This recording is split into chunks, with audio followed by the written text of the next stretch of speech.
জয় Shrikrishna everyone. তো চলো আজকে আমরা শুরু করছি টপ 15টা এমসিকিউ পরিবেশের জন্য ভাবনা চ্যাপ্টারটার থেকে। তো সকল ভাই বোন রেডি? তো চলো শুরু করি। দেখো, আমরা প্রথমে একটা শ্লোক দেখে নিই। ভগবান শ্রীকৃষ্ণ অর্জুনকে বলছেন, কর্মণ্যেবাধিকারস্তে মা ফলেষু কদাচন মা কর্মফল হেতুর্ভুর্মা তে সঙ্গহস্ত কর্মণি। তার অর্থ কি? তোমার কেবল কর্মেই অধিকার থাকুক, ফলে যেন না থাকে। কর্মফল লাভের হেতু হয়েও না, এবং কর্মত্যাগও তোমার যেন আসক্তি না হয়। এর অর্থ কি? এর অর্থ হচ্ছে, দেখো, তোমার হাতে শুধুমাত্র কর্ম করার অধিকার রয়েছে, মানে তুমি শুধুমাত্র পড়তেই পারবে। তুমি রেজাল্ট কেমন হবে সেটা তোমার উপর নির্ভর করছে, মানে তোমার উপরই নির্ভর করছে, কিন্তু তুমি সেটাকে কন্ট্রোল করতে পারো না। সেটা কন্ট্রোল থাকে বিভিন্ন জিনিসের উপর। সেটা কে কন্ট্রোল করেন? সেটা ভগবান কন্ট্রোল করেন। যদি তোমার কর্ম পিওর থাকে তাহলে কি হবে? তুমি ফল একদম পিওরভাবে পাবে। চলো শুরু করি প্রথম থেকে, বেসিক লেভেল। আমরা প্রথমে বেসিক লেভেলের করব, বেসিক, তারপরে কি করব? মডারেট, তারপরে অ্যাডভান্সড, মানে হার্ড লেভেল। 15টা নিয়েছি, এখান থেকেই কমন পাবে এমসিকিউ। দেখো, চলো প্রথমে আমরা দেখে নিই, বায়ুমণ্ডলের কোন স্তরে ঝড় বৃষ্টি ও মেঘ দেখা যায়। এটা সহজ কোশ্চান, এটা তোমরা সকলেই পারবে। কোন স্তরে হবে? ট্রপোস্ফিয়ার, একদম ঠিক, ট্রপোস্ফিয়ার। ট্রপোস্ফিয়ার, দেখো, ট্রপোস্ফিয়ার স্তরে ধূলিকণা ও জলীয় বাষ্প থাকায় এখানে মেঘ, বৃষ্টি ও ঝড় হয়, তাই স্তরটিকে ক্ষুব্ধ মণ্ডল বলা হয়। পরের কোশ্চান দেখে নাও, ইজি কোশ্চান। ওজোন গ্যাসের সর্বাধিক ঘনত্ব বায়ুমণ্ডলের কোন স্তরে দেখা যায়? স্ট্র্যাটোস্ফিয়ার, ট্রপোস্ফিয়ার, এক্সোস্ফিয়ার না আয়োনোস্ফিয়ার? সঠিক অ্যান্সার বলো তুমি, কি হবে বলো তো? না, সঠিক অ্যান্সার হয়ে যাবে স্ট্র্যাটোস্ফিয়ার। দেখো, স্ট্র্যাটোস্ফিয়ার। ট্রপোস্ফিয়ার স্তরের 20 থেকে 30 কিলোমিটার উচ্চতার মধ্যে ওজোন গ্যাসের ঘনত্ব সবচেয়ে বেশি থাকে, যা ওজোন স্তর বা ওজোন লেয়ার নামে পরিচিত। ওজনের সংকেত কি? O3। চলো পরের কোশ্চেন দেখে নিই। পরের কোশ্চেন বলছে, নিচের কোনটি একটি গ্রিন হাউস গ্যাস নয়? কার্বন ডাইঅক্সাইড, মিথেন, সিএফসি না অক্সিজেন? সঠিক উত্তর হয়ে যাবে অক্সিজেন। অক্সিজেন একটি গ্রিন হাউস গ্যাস নয়। Carbon dioxide green house gas, methane green house gas, CFC green house gas, কিন্তু অক্সিজেন গ্রিন হাউস গ্যাস নয়। দেখো, অক্সিজেন এবং নাইট্রোজেন গ্রিন হাউস গ্যাস নয়, এরা পৃথিবীর তাপমাত্রাকে আটকে রাখতে পারে না। অপরদিকে কার্বন ডাইঅক্সাইড, মিথেন এবং নাইট্রাস অক্সাইড হলো প্রধান গ্রিন হাউস গ্যাস। চলো পরের কোশ্চেন, গ্লোবাল ওয়ার্মিংয়ের প্রভাবে নিচের কোন ঘটনাটির ঘটার সম্ভাবনা সবচেয়ে বেশি? সমুদ্রপৃষ্ঠে জলতলের উচ্চতা বৃদ্ধি, শীতকালের স্থায়িত্ব বৃদ্ধি না বায়ুমণ্ডলের অক্সিজেনের পরিমাণ বৃদ্ধি, কৃষিজ ফলন বৃদ্ধি? কোনটা হবে? দেখো, কৃষিজের কি ফলন বৃদ্ধি হবে যদি গ্লোবাল ওয়ার্মিং হয়? তাহলে একদম হবে না। শীতকালের স্থায়িত্ব কি বৃদ্ধি পাবে? শীতকালটা কি বেড়ে যাবে? একদম না। অক্সিজেনের পরিমাণ বায়ুমণ্ডলে কি বেড়ে যাবে? একদম না। সঠিক উত্তর হয়ে যাবে সমুদ্র পৃষ্ঠের জলতলের বৃদ্ধি হবে, কারণ কি বরফ গলে যাবে, ফলে এটা হবে। দেখো, বিশ্ব উষ্ণায়নের ফলে মেরু অঞ্চলের বরফ দ্রুত গলে যাবে, যার ফলে সমুদ্রপৃষ্ঠের জলতলের উচ্চতা বৃদ্ধি পাবে। চলো পরের কোশ্চেন দেখে নিই, নিচের কোনটি অপ্রচলিত বা নবীকরণযোগ্য শক্তির উৎস? অপরিচালিত মানে যেটা তুমি পুনরায় ফিরে পাবে, নবীকরণ মানে যেটা তুমি পুনরায় ফিরে পাবে। কয়লা একবার শেষ হলে কি পুরো ফিরে পাবে পুনরায়? না। প্রাকৃতিক গ্যাস যদি একবার শেষ হয়ে যায় তাহলে কি ফিরে পাবে? ভাবতে থাকো। সৌরশক্তি যদি শেষ হয় তাহলে সৌরশক্তি কি কবে শেষ হবে? পেট্রোলিয়াম শেষ হবে, প্রাকৃতিক গ্যাসও শেষ হবে। দেখো, যেটা প্রকৃতিতে গ্যাস পাওয়া যাচ্ছে মাটির তলায়, সেটাও তো একদিন শেষ হয়ে যাবে। তো সঠিক অ্যান্সার হয়ে যাবে আমাদের সৌরশক্তি। সৌরশক্তি, বায়ু শক্তি, জোয়ার ভাটা শক্তি হলো অপ্রচলিত শক্তি, কারণ এগুলো অফুরন্ত এবং বারবার ব্যবহার করা যায়। কয়লা, পেট্রোলিয়াম হলো প্রচলিত এবং জীবাশ্ম জ্বালানি, এগুলি একদিন শেষ হয়ে যাবে। এরপর দেখো, মডারেট কোয়েশ্চেন। এগুলা ছিল সমস্ত সহজ কোয়েশ্চেন। এরপরে আমরা একটু সামান্য হার্ড কোয়েশ্চেন দেখব। দেখো, প্রতি কিলোমিটার উচ্চতা বৃদ্ধিতে ট্রপোস্ফিয়ারের উষ্ণতা কত হ্রাস পায়?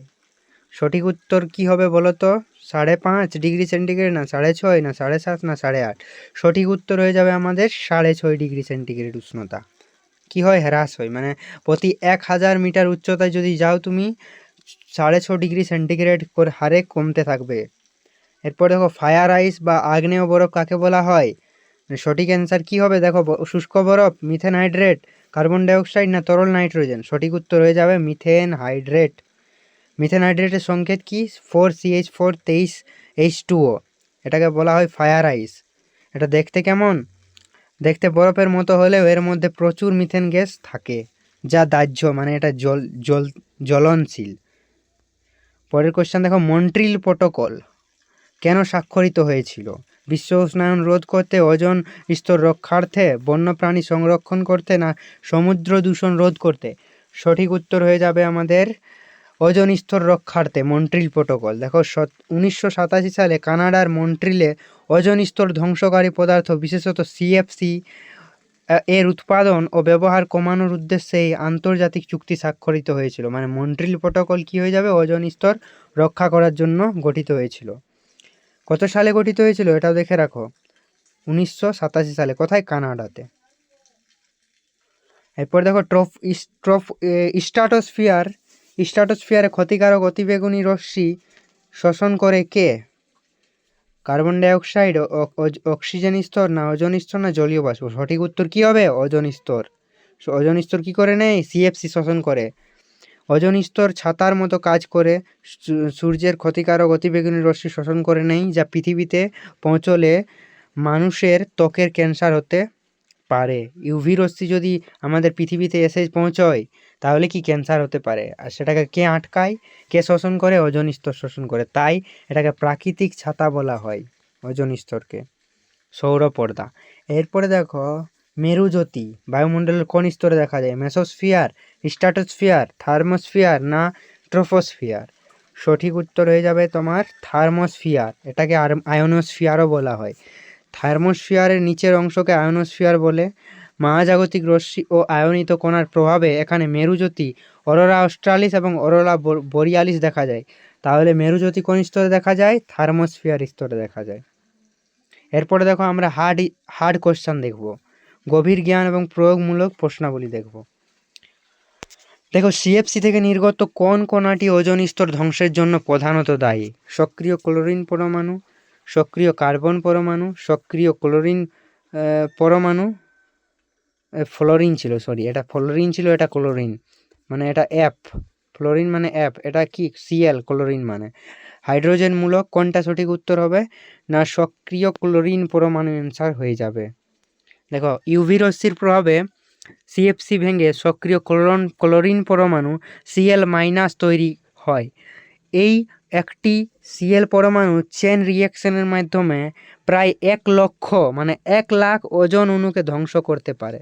কত ক্ষতিকর হতে পারে দেখো, এই সিএফসির মধ্যে যে ক্লোরিন পরমাণু থাকে সেটা ওজোনটাকে ধ্বংস করতে পারে। এরপর দেখো কোল বেড মিথেন, সিবিএম কি? কয়লা খনিতে জমে থাকা মিথেন, গোবর গ্যাস থেকে উৎপন্ন মিথেন, জলাভূমিতে উৎপন্ন মিথেন, না ল্যাবরেটরিতে তৈরি মিথেন? সঠিক উত্তর হয়ে যাবে কয়লা খনিতে জমে থাকা মিথেন, কোলবেড মিথেন। কোল মানেই কয়লা, কোল মানেই কয়লা, কয়লা জমিতে, কয়লা খনিতে জমে থাকা মিথেন হলো কোলবেড মিথেনের একটি উদাহরণ। কয়লার স্তরের ফাঁকে ফাঁকে প্রচুর মিথেন গ্যাস শোষিত অবস্থায় থাকে, যাকে কোলবেড মিথেন সিবিএম বলা হয়। এটি উন্নত মানের পরিবেশ বান্ধব জ্বালানি, মানে এটা কি করে না, কার্বন উৎসর্গ করে না। এরপর দেখো বায়োফুয়েল তৈরিতে প্রধানত কোন উদ্ভিদ ব্যবহৃত হয়? তুলসী, নিম, জেট্রোফা, না অ্যালোভেরা? সঠিক উত্তর হয়ে যাবে জেট্রোফা। জেট্রোফা কি করে? বায়োফুয়েল তৈরিতে সাহায্য করে, ব্যবহৃত হয়। জেট্রোফা রতন জোত উদ্ভিদের বীজ থেকে তেল নিষ্কাশন করে রাসায়নিক প্রক্রিয়ার মাধ্যমে বায়োডিজেল তৈরি করা হয়, যা পেট্রোলিয়ামের বিকল্প হিসেবে ব্যবহৃত হয়। পরের কোশ্চেন দেখে নাও, নিচের কোন গ্যাসটি ওজোন স্তর ধ্বংসের জন্য সরাসরি দায়ী নয়? CFC, nitric oxide, carbon dioxide, না নাইট্রোজেন ডাইঅক্সাইড? দেখো কি বলছে, এটা ভালো করে পড়ো। ওজোন স্তর ধ্বংসের জন্য সরাসরি দায়ী নয়। এটা সঠিক উত্তর হয়ে যাবে আমাদের carbon die oxide. Carbon die oxide একটি গ্রিন হাউস গ্যাস, কিন্তু এটা কি ওজোন স্তরকে ধ্বংস করে না। সিএফসি করে, নাইট্রিক অক্সাইড করে, নাইট্রোজেন ডাইঅক্সাইডও ওজোনকে ধ্বংস করে, কার্বন ডাই অক্সাইড ধ্বংস করে না। বোঝা গেছে? চলো পরের কোশ্চেন দেখে নাও। তাপন মূল্য অনুযায়ী নিচের কোন জ্বালানি তাপন মূল্য সবচেয়ে বেশি?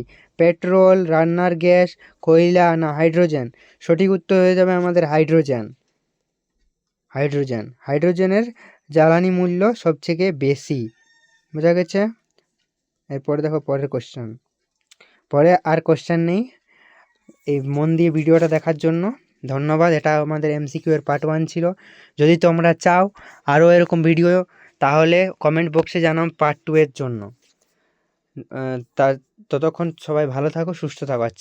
এরকম আরও কন্টেন্ট পাওয়ার জন্য শীতল লজিক চ্যানেলটাকে সাবস্ক্রাইব করে রাখো। ধন্যবাদ। জয় শ্রীকৃষ্ণ।